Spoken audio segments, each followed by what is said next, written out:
Hey everyone, it's Magdalene. Here is the updated wrap front leotard sewing tutorial, and I'll be using the pattern pieces that I drafted in the updated wrap front pattern drafting tutorial. Before I get started, if you haven't already, then please do subscribe, and here is the tutorial. So what we're going to do first is trace around the front part of the leotard pattern and then create the wrap front pattern pieces. Here I've just placed my pattern piece on a folded piece of paper and I'm just pinning it together and then cutting around it to create one pattern piece.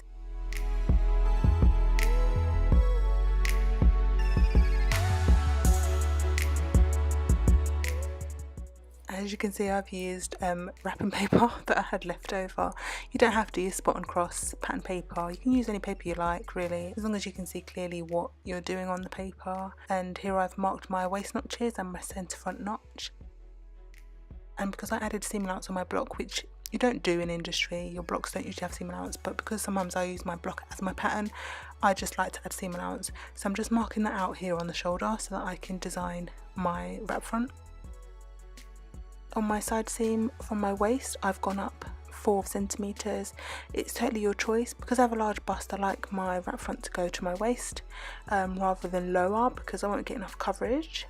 And I've just shaped from my neckline to that point that I've made above my waist.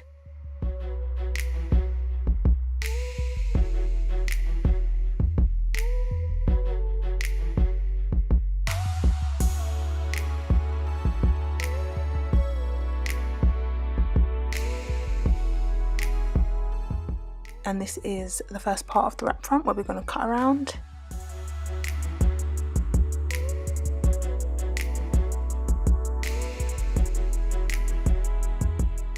And I've made sure that my grain line is marked, and I'm writing on the pattern piece what it is and cutting off the excess that I don't need.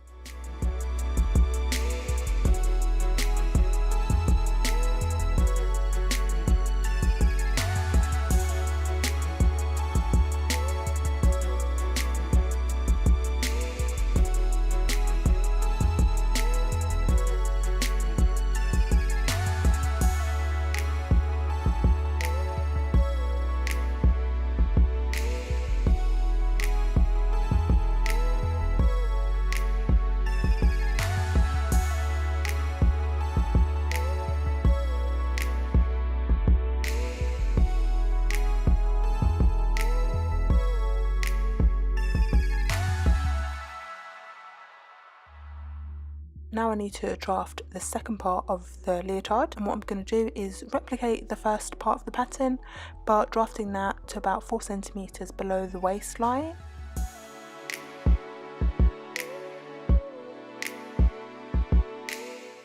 So I've drawn the 4 centimeter line below my waistline, and this is the part that I'm going to trace out for the left hand side of my leotard.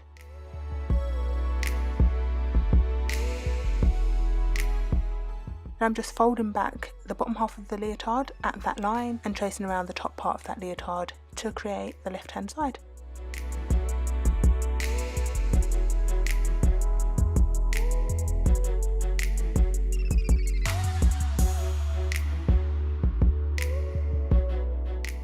And here I'm marking my waist notches and drawing my grain line in and making sure that the two pieces match up when placed together at the side seam notches.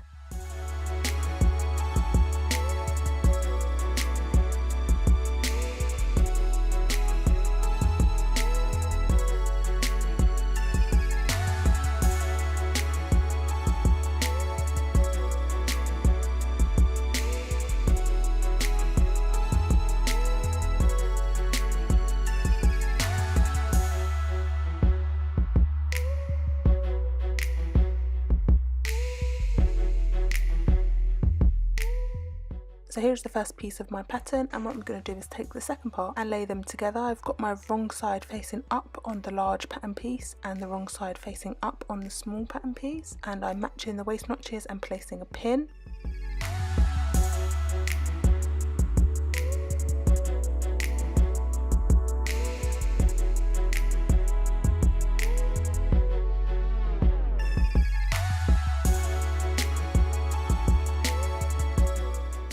And I'm sewing the two pieces together at the side seam to create one front piece.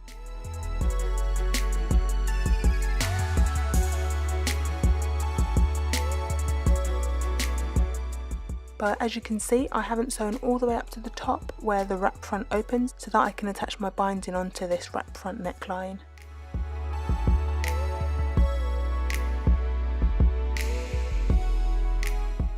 Next I've taken my back piece and I've laid that with the right side facing up, and I've placed the front piece and I've laid them right side facing, and I'm sewing the shoulders together.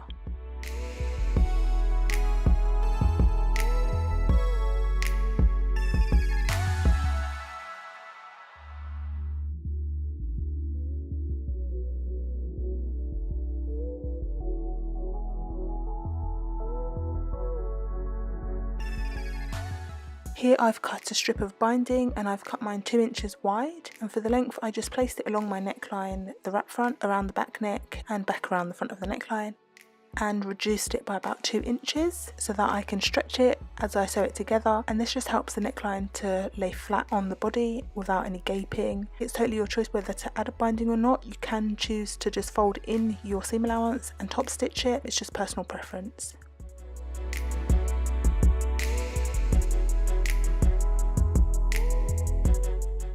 Now I've just turned my garment back around to the right side, and to attach my binding I'm folding it in half and laying the raw edge along the raw edge of my neckline, which is the wrap front opening, and then I'm going to pin those together and sew it up.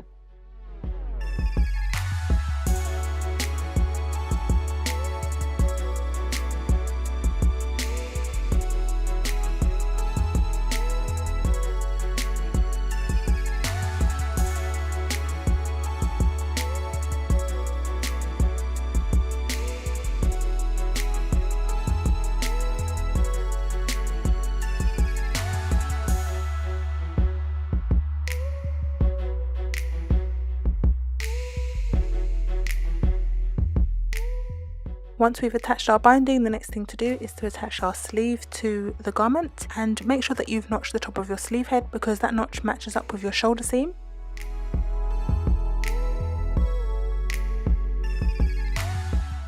So we're going to place those together right sides facing and place a pin and sew from our armhole to armhole on both pieces, stretching the sleeve head as we sew it.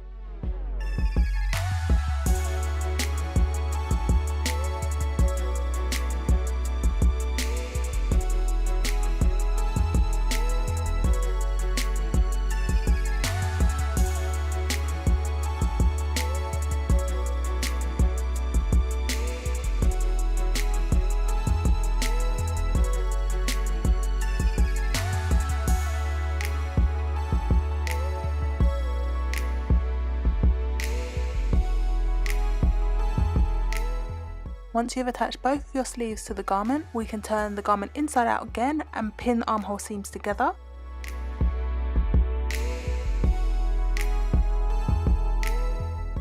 And sew from your wrist down the side seam, so that's from the wrist to the armhole, and from the armhole down the side seam to the leg opening.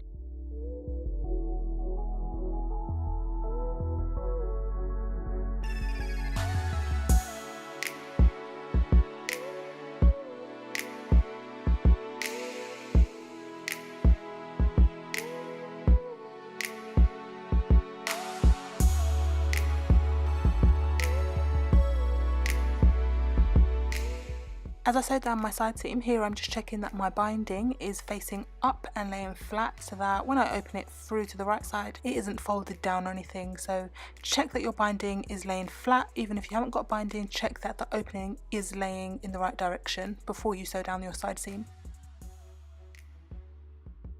Okay, we are almost done. The next thing to do is to hem our leg opening or add a binding if you choose. For me, I'm just going to hem it by folding it under half a centimetre and top stitching with my cover stitch machine, and doing the same on my wrists. And let me know if you want to see a sewing machine tutorial where I can show you my sewing machines. I've had a few questions about my cover stitch machine, how it works, and I can give you a demonstration if you'd like. I do have a binding attachment also that goes with it, which I haven't used in the video, but like I said, if you want, then I can give you a demonstration information on how to attach binding using the cover stitch machine and the attachment. I do love this machine. It gives it a really professional finish, just like on the hem of your t-shirt. It usually has a double row of top stitching and underneath it looks like it's been overlocked, and that's what the cover stitch machine does. It finishes off the raw edge of your stretch fabric and top stitches it at the same time. It's a really brilliant machine actually. Yeah, so once you've done that, you can add snap fasteners if you want to the crotch area. I'm just going to overlock mine together because I didn't have snap fasteners to hand, but if you want to, then add snap fasteners and then you are done.